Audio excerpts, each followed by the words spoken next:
नमस्कार सगळ्यांना, स्वागत आहे तुमचं माझ्या चॅनलवर। आज मी तुम्हाला सगळ्यांना घेऊन चालले मस्त शॉपिंगला, तेही दादर आणि खरेदी, त्यानंतर मजा आणि पुन्हा आपल्या घरातलं काम, हेच मी तुम्हाला या व्हिडिओमध्ये दाखवणार आहे। तर सकाळपासून दिवसाची सुरुवात एकदम उत्साहित झाली। आज आम्हाला दादर जायचं होतं, म्हणून मी छान सुंदर कपडे घातले आणि व्हिडिओ सुरू केला। हाय हॅलो करून तुमचं सगळ्यांचं स्वागत केलं आणि मग आम्ही दोघं बाहेर निघालो। मग काय रस्त्यात व्हिडिओ बनवायला घेतला। वातावरण एकदम छान होतं। मी आणि विकी आम्ही दोघांनी स्टेशनकडे जायला निघालो। तिकडे तिकीट घेतलं आणि बदलापूर स्टेशनला पोहोचलो। अरे बापरे, गर्दी तर इतकी जबरदस्त होती, तुम्हाला काय सांगू। सगळं मी व्हिडिओत दाखवलंच। थोड्याच वेळात आम्ही दादरला उतरलो, तिथं पोहोचलो आणि लगेच खरेदीला सुरुवात केली। मी पॅन्ट बघायला घेतली, विकीने ही शर्ट घेतलं, शंभूलाही पॅन्ट घेतली, त्यानंतर मग पोटपूजा। आता आम्ही इकडे मस्त मंचुरियन खाल्लं। मंचुरियनची भेळ खाल्ली, ती फार चविष्ट होती। मग थोडं डेकोरेशनचं सामान घेतलं, कारण दिवाळी आहे, घर चमकायलाच हवं ना, म्हणून मी मस्त डेकोरेशनचा आयटम घेतला, फार सुंदर होता। त्यानंतर इकडे मला टिकलींचा पॉकेट, काही क्लचर वगैरे, काही पिना वगैरे अशा काही गोष्टी घ्यायच्या त्या देखील मी इकडे घेतल्या। इकडे आम्ही ज्वेलरी बघायला आलो, पाहिजे तशी काही आवडलीच नाही, म्हटलं जाऊ दे, माझ्याकडे जे आहे तेच आपण घालूया। आणि असंही मी एवढं काही ज्वेलरी घालत नाही, साडी मी कमीच नेसते। त्यानंतर इकडे मी शंभूला नाईट ड्रेस बघितला। इकडे नाईट ड्रेस मला काही आवडलाच नाही, पण पुढच्या स्टॉलवर मी नक्कीच शंभूला नाईट ड्रेस घेतला। त्यानंतर पुन्हा इकडे जीन्स पॅन्टचा स्टॉल होता। इकडे फार छान जीन्स होत्यात आणि व्हरायटी पण छान होत्या इकडे। मग मी विकीला बोलली की पुन्हा आपण एकदा शंभूला इकडेही जीन्स घेऊ। मग ते 250 रुपये म्हणत होतात, पण आम्ही 200 रुपये करून एक जीन्स घेतलीच तिथून, फार छान होती ती। मी शंभूला घरी गेल्यावर घालूनच दाखवेल तुम्हाला। दिवाळी असल्यामुळे दादरमध्ये फारच गर्दी होती आणि ते आपण त्यांना काही गोष्टी सांगितल्या का ते लक्ष देखील आपल्याकडे एवढं देत नव्हते।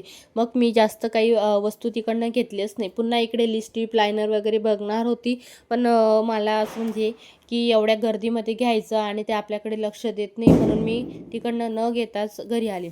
आणि इकडे मग मला पर्स बघायची होती, 100 रुपयाला म्हणत होतात ते, पण त्याची क्वालिटी चांगली नसल्यामुळे मी घेतलीच नाही। मग काय, बायकांच्या आवडत्या विषयी आणि आवडत्या दुकानात आलो। अहो, तिथल्या एवढ्या साड्या छान होत्या, काय सांगू, इतक्या सुंदर होत्या की एकदम मन भरूनच आलं। त्यांचा रंग, त्यांची डिझाईन्स, काय सांगू, साड्यावर तर माझी नजरच हटत नव्हती, एवढ्या सुंदर साड्या होत्या। पण प्राईस देखील तेवढीच सुंदर होती बाबा। मी फक्त प्लॅन केला, हां ठीक आहे, आपण काहीतरी मोठा आपल्याकडे कार्यक्रम असेल तेव्हा आपण इकडनं घेऊ, छान होत्या। मग थोडंफार आम्ही दमलोच होतो आणि संध्याकाळी झाली, चला म्हटलं आपण नारळ पाणी घेऊ। नारळ पाणी घेतलं, काही रांगोळी वगैरे खरेदी केली। रांगोळींचे कलर 10-10 रुपयाला दिले त्यांनी, फार छान कलर होते। एकाच दुकानावर सगळे कलर घेतले। आमचा सगळा बाजार फिरून झाल्यानंतर भावाच्या मुलीसाठी ड्रेस पाहिला। मला हवं तसं काही तिकडे जास्त आवडलंच नाही, म्हटलं नेक्स्ट टाईम आपण घेऊ, म्हणून मी घरी परत आली। घरी आल्यानंतर मग माझी सकाळची भाजी वगैरे पडली होती आणि 2 चपात्या देखील पडल्या होत्या। मग विकी बोललात की आपण नुसता भात लाव, भाजी चपाती आपण खाऊन घेऊ। त्यानंतर आम्ही चहा वगैरे घेतला होता, फ्रेश झाली आणि चहाचे वगैरे काही स्वयंपाक केला, त्याचे देखील हे भांडे पडले होते, ते देखील मी इकडे स्वच्छ करून घेतले। आणि विकी शंभूला तिकडे घ्यायला गेले होते। शंभूचं बघा, शंभू घरी आल्यानंतर मला बघितला आणि फारच आनंद झाला। घरी पोचल्यानंतर शंभू नेहमीसारखंच आमच्या बॅग चेक करायला लागला। त्याच्यासाठी 2 जीन्स आणल्या होत्या आणि त्याला गाडी आणली होती। तो इतका आनंदी झाला होता, गाडी बघून उड्या मारायला लागला। त्याचं हे हसणं नाचणं पाहून माझ्यासाठी सगळा थकवा आमचा दूर झाला।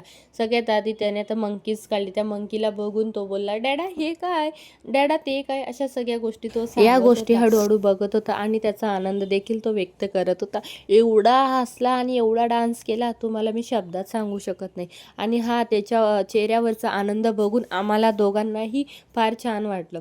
मुलगा आपला आता समजदार झाला आणि आपण आणलेल्या गोष्टी त्याला देखील आवडत आहेत। आई वडिलांना काय असतं, बाळाच्या आनंदातच आनंद व्यक्त करावा लागतो। तो इतका खुश झाला, बाप रे बाप। शंभू एक एक वस्तू मस्त बॅगेतनं काढत होता आणि त्याला निरखून पाहत होता आणि त्याचा आनंद व्यक्त करत होता. त्याने गाडी पाहिली आणि सगळ्यात आधी तर त्याच्या डॅडालाच त्याने हक केली. त्यानंतर मम्मा थँक्यू, डॅडा थँक्यू असं काहीतरी बोलत होता आणि त्याचं हे बोलणं मला फारच आवडलं. दादरवरनं येता येताच आम्ही हिरवा भाजीपाला देखील घेऊन आलो होतो. त्यानंतर मग माझा भाताचा पसारा, जेवायचा पसारा ह्या सगळ्या गोष्टींचा मी किचन आवरायला घेतला आणि त्यानंतर अर्ध्या तासाने मी चिया सीड घेतलं. चिया सीडचे भरपूर काही फायदे आणि आम्ही स्वीटसाठी ड्रॅगन फ्रूट देखील खाल्लं आणि मग सगळं घरातलं काम केलं. त्यानंतर किचन एवढं स्वच्छ दिसल्यावर माझा दिवसभराचा थकवा सगळा इथंच संपून गेला. तर हा होता आमचा आजचा दिवस. दादर मार्केटची खरेदी, स्वादिष्ट खाणं, शंभूचा आनंद आणि शेवटी माझं किचनचं सुंदर रूप. अशा प्रकारे तुम्हाला हा माझा ब्लॉग कसा वाटला? आवडला असेल तर लाईक, शेअर आणि माझ्या चॅनलला सबस्क्राईब करायला विसरू नका. पुढच्या व्हिडिओत पुन्हा भेटू. तोपर्यंत टेक केअर फ्रेंड्स आणि बाय. तुम्हा सगळ्यांना ॲडव्हान्समध्ये हॅप्पी दिवाळी.